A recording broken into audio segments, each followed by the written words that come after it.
was close. I am going to haunt your ass with my...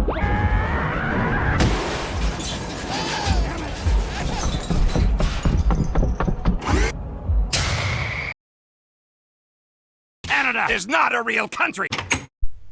Eh? I'm good. Good day, ladies and gentlemen. When it comes to skills in Dynamite franchise in general, it plays a very huge vital key role when it comes to the game itself. Going from a useless character that can barely even fight straight to someone that can literally fight a whole entire demolisher with their bare hands without any damn effort whatsoever. But what are the differences between the two games? Are there any drastic changes? Are there any improvements or negative effects?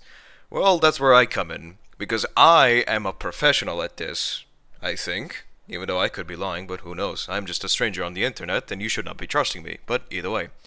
What are the exact differences between the two skills in Dying Light franchise? There are some skills that sort of technically does not exist in some way, and some that sort of behave the similar way, like, or have their positions changed entirely. Take the Dropkick and Grapple on the first game being on the parkour or agility skill tree, meanwhile on the second game it mainly focuses on the combat skill tree. And I will be including them because, why not? I'm the one that makes this, not you, but either way.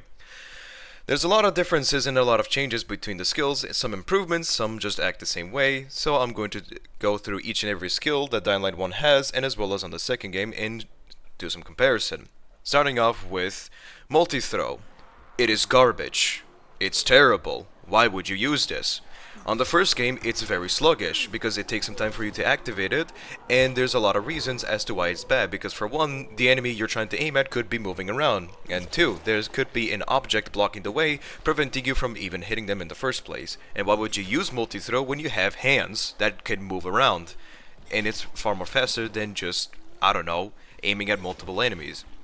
The same thing also applies with the second game, but it's much more quicker, but it also wastes your throwables a lot better.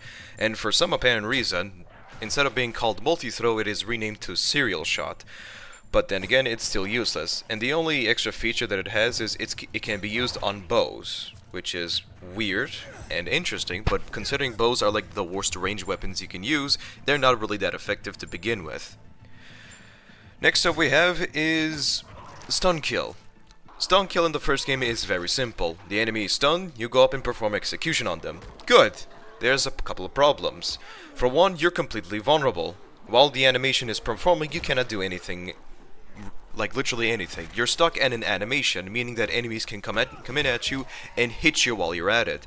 And another problem I have is it wastes a lot of stamina on Nightmare difficulty, and any sort of damage that would cause you to stagger or get stunned in one way or another will cancel the animation entirely and leave the enemy unscathed. But on the second game, it's more of a passive skill than an actual like active skill that you get. The only time you can actually execute the enemy is when their stamina has been drained entirely, and you can perform this execution on most of the enemies. And I also forgot to mention that you can't perform executions on human enemies on the first game, which is weird. No matter how hard I tried to bash their head against the concrete pavement or stun them in with other skills, it never allowed me to do it. So that's another problem. But what is different in the second game? Well, for one, you don't take any damage when you're performing executions, which is good. Even if there's like hundreds of enemies attacking you, you will not take any damage whatsoever. And two, after the execution is finished, you will gain a stamina immunity, meaning your stamina will never run out, for a brief period, which is very good. And if you perform an execution that would cause you to lose stamina entirely, then you would instantly regenerate 50% of it without any additional waiting, which is pretty good. So in conclusion, the first game is cool, it's simple and it's very cinematic. Well, not really, it's more quick. It is good, but there's a few keyholes there and here and there, but on the second game it's much more better and actually has its own tactical advantage. Next up we have is weapon throw. I don't know why the fuck weapon throw in the first game is so overpowered, because if you literally throw a two-handed weapon at an enemy, regardless if it's a human, zombie or whatever, or even a demolisher for that matter, it's going to either two-hit them or insta-kill them. And I am not over-exaggerating when I say that. You can actually technically kill a demolisher with the melee throw if it's a two-handed weapon and modified. It's overpowered, that's all I can pretty much say. It works extremely well, and it's literally just a bullshit skill that you have on your back pocket, and there's not much else to say. Weapon throw does exist in the second game, but it only works if you have the power attack, which I will get into in a little bit.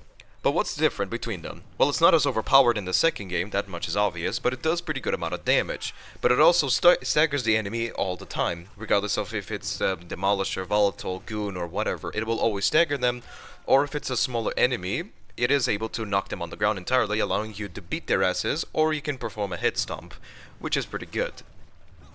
But if I had to pick, the first game's weapon throw is better, but the second game's weapon throw is also pretty good, but there's not really that much of a drastic change between the two.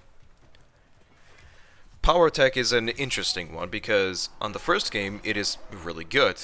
My only complaint is you cannot perform it with two-handed weapons as the game classifies them as being too heavy to lift it, which is absolutely bullshit.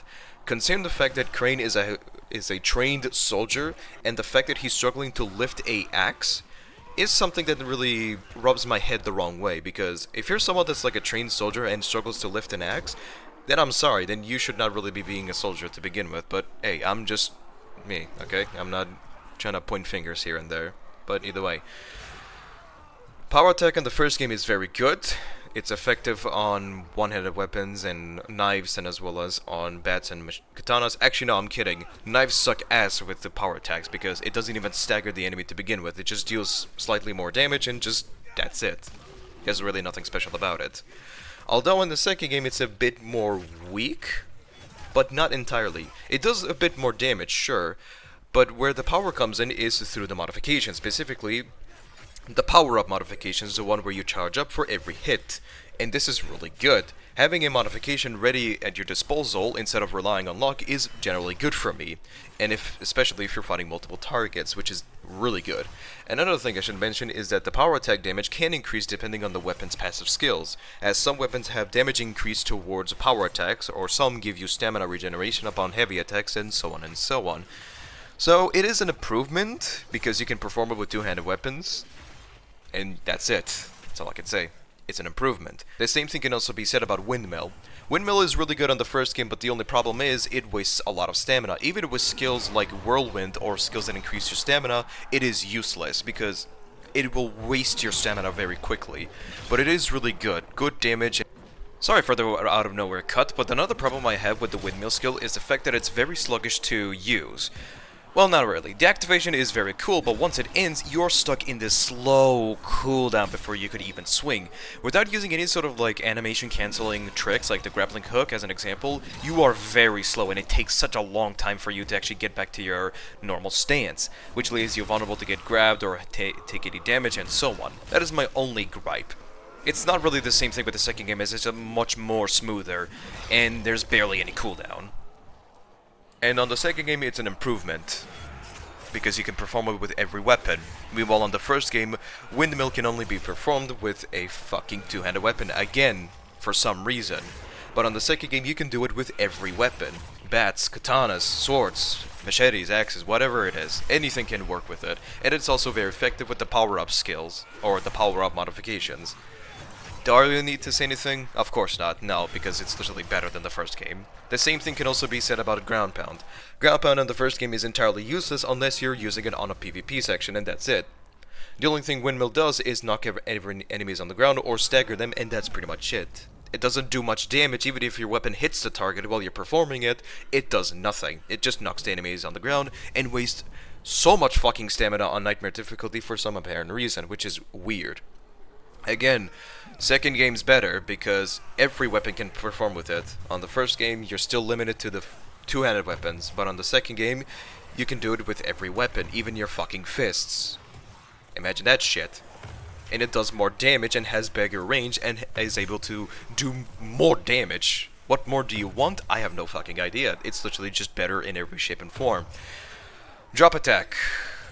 On the first game, it's overpowered. You could literally grab a stick that's from a garbage can and still be able to insta-kill half of the enemies on the first game because of this fucking skill. It exists for apparent reason.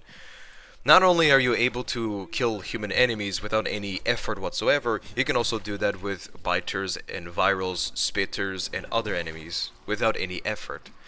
No matter what weapon you have, even if it's a weapon that does 1 damage or 10,000 damage, you're still gonna one-shot the enemy with this skill, which is weird, but, oh well.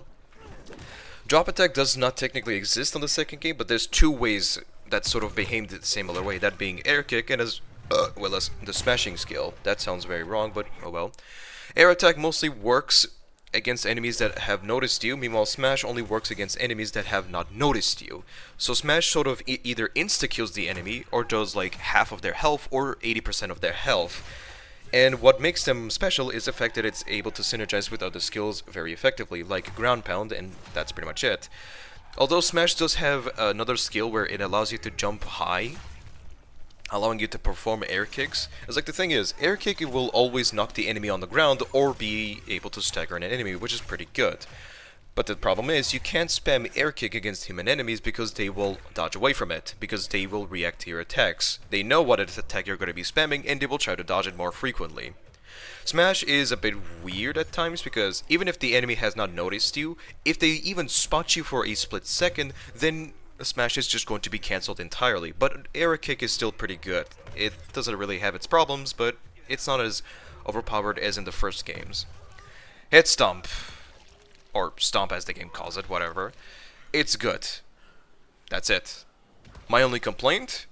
If you get hit while you're doing this, or whenever you're stomping an enemy's head, it will cancel the animation and save the enemy.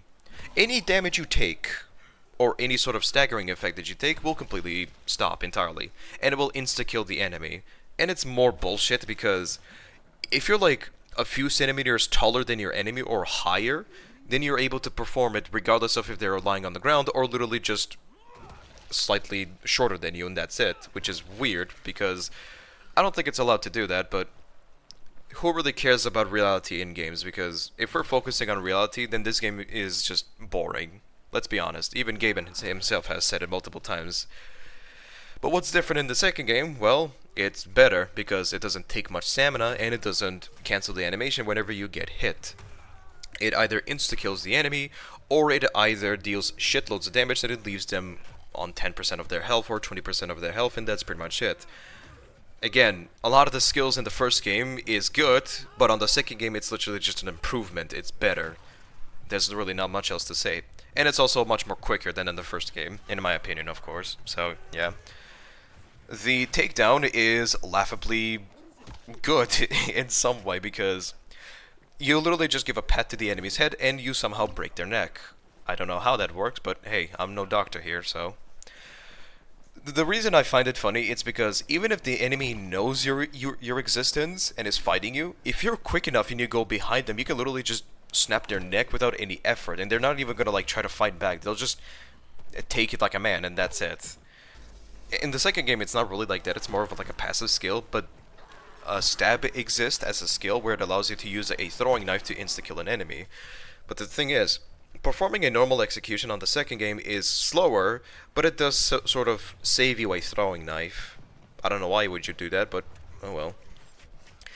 Now, what does stab essentially do? Well, it allows you to insta-kill the enemy regardless of the throwing knife's level. Even if it's a level 1, you're still able to insta-kill an enemy.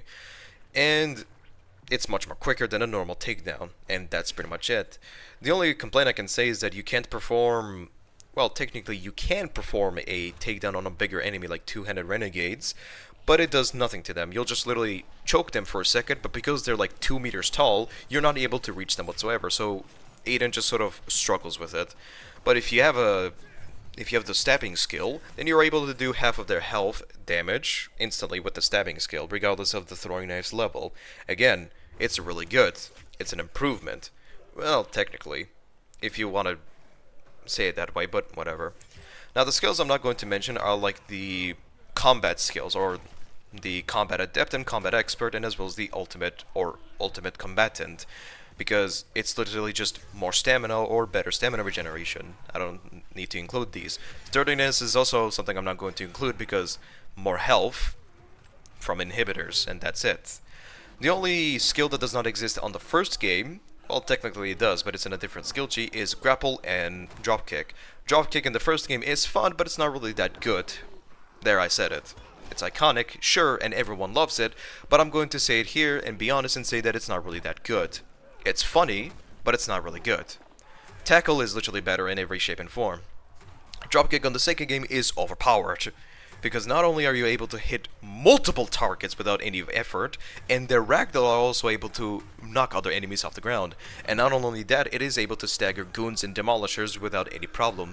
This first game can also do that, but in the second game it's much more impactful because you're able to cancel an enemy's attack more frequently and more easily, and it doesn't take as much stamina as in the first game. And some of you might be saying, but random, Dying Light 2's dropkick makes me float around. It's like I'm on the moon and I don't like it. You want to know why you're floating a lot when you're performing a dropkick in Dying Light 2? I have a very simple solution. When you're jumping and you're holding down the jump button and you instantly press E or double click E or double tap E, Aiden will intentionally float. This is good when enemies are slightly above than you and you can't really reach them with just a simple tap. The only way, and I fucking hate when YouTubers say this, and all of them have complained that, or I'm not saying all of them, but majority of them have complained that Dying Light 2's dropkick is floaty, and that's because every single one of them that I've seen use it holds down the jump button. What you should be doing is tapping the jump button or slightly holding it and then drop kicking, and then Aiden will fall normally. No, you have some delusional prick that just goes around and says that, no, you're floaty intentionally. Yeah, that's because you're holding down the jump button. Here's a comparison. Holding down the jump button and instantly using dropkick causes Aiden to float, and as soon as you're falling, Aiden will just fall down quicker. But even if you do simply tap and then dropkick instantly, Aiden will fall down normally, much like in the first game. That's it. Thank you. Grapple is also better in the second game because on the first game it is good, but it takes so much stamina. That's my problem. The second game it is much more easier to execute, and it does not take any stamina whatsoever. Even when you're tired and have run out of stamina completely, you're still able to perform Grapple without any problem. And sure, the ragdoll and the physics can be a bit wonky and a bit weird, but that's the point of it. It's supposed to be funny, it's supposed to be hilarious. Because if there's no fun in the game, then what the fuck is the point of playing this? But either way, I hope this video gave you a basic understanding of how every single skill essentially works. And if someone says that the Dying Light 1 skills are better, then I'm going to ask you a favor and please hit them in the head with a hammer. Just kidding, do not do that, that's more of a joke, if that's not obvious. I know the reason I'm saying that because I know there's some of that people that take my words too seriously. And I mean that genuinely, because there's some dumbasses out there in this world that take my word too seriously and can't see the sarcasm. But hey, I'm not the one judging, and I'm no the one person who studies in psychology or some shit, whatever the fuck you want to call it, but either way. I am a man that likes to be honest. I don't put on a fake personality, but hey, like I said, this is not like a therapy session, so I hope you enjoyed this video. If you like it, share it. I'm trying to be one of those cringy YouTubers. Subscribe, because I will hunt you down if you don't. I'm kidding. I'm a good person, I think. I don't know. Take care of each other. Treat each other with respect. Show some kindness to one another. Don't be an asshole to one another. And I will see each and every one of you next time. Take care of yourselves. Now get out of here.